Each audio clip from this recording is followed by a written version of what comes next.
Manor Park Classics are holding their Barons auction this week, and the catalogue is now available for review. I've been through it and chosen my top 3 picks for potential bargains.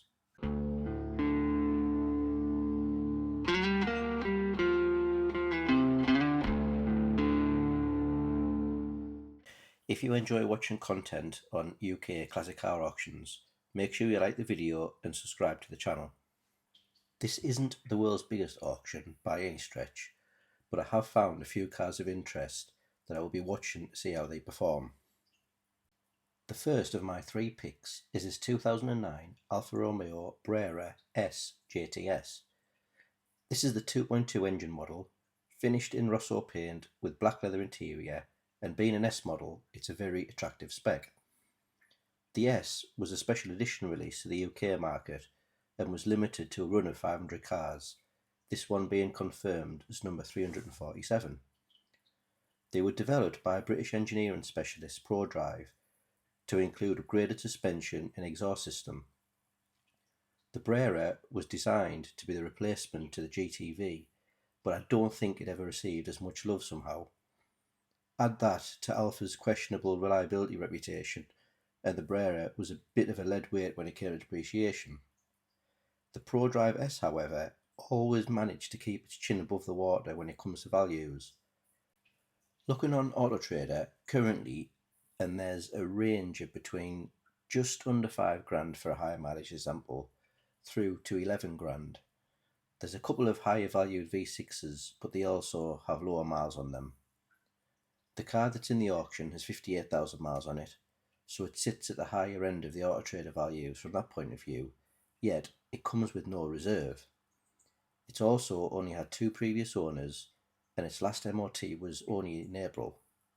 There's also some records of money being spent on maintenance. Overall, I think this would be a really nice buy if it sells for around the £8,000 mark after fees.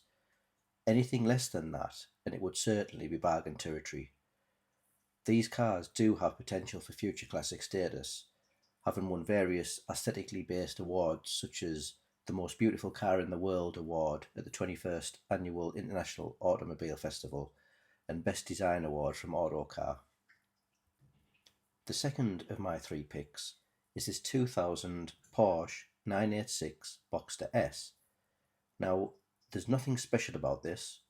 It's a typical Boxster S with a typical spec, in typical condition, with typical mileage and a mixed history. The estimate of 5 to 6 grand is also very typical. However, I'm definitely convinced that we have now seen the bottom of the value curves on these entry-level Porsches. I've put some search parameters in on AutoTrader, showing similar mileage cars to the one in the auction, and as you can see, the cheapest available with the same kind of mileage is exactly the same value as the bottom end of the advertised estimate. If you scroll down though, you will see that there's quite a range in pricing for these now. This tells me that you can now afford to put a couple of grand into one of these without too much risk of throwing it down the drain, which I think has been the case over the last decade or so. Higher quality examples are constantly becoming harder to find, and while I'm not saying this car is perfect by any stretch, it could offer some value if you can get it for under 5.5 grand after fees. The last of my 3 picks is this complete and utter oddball, the wonderful MGZT 260.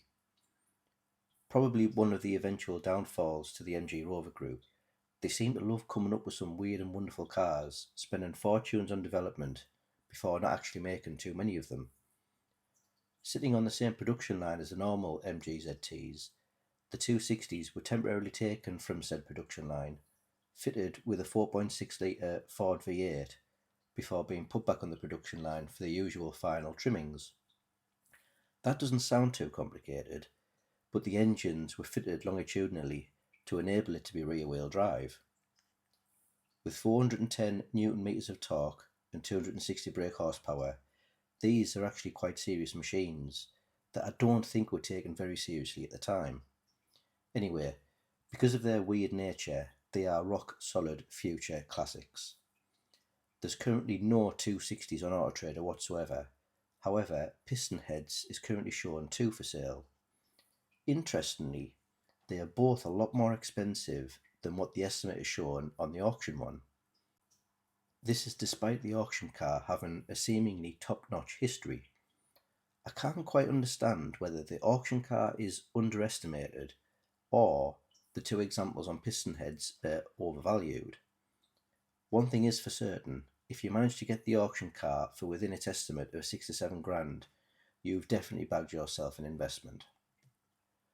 Let me know in the comments below what you make of my 3 picks and whether you believe they could be genuine bargain finds.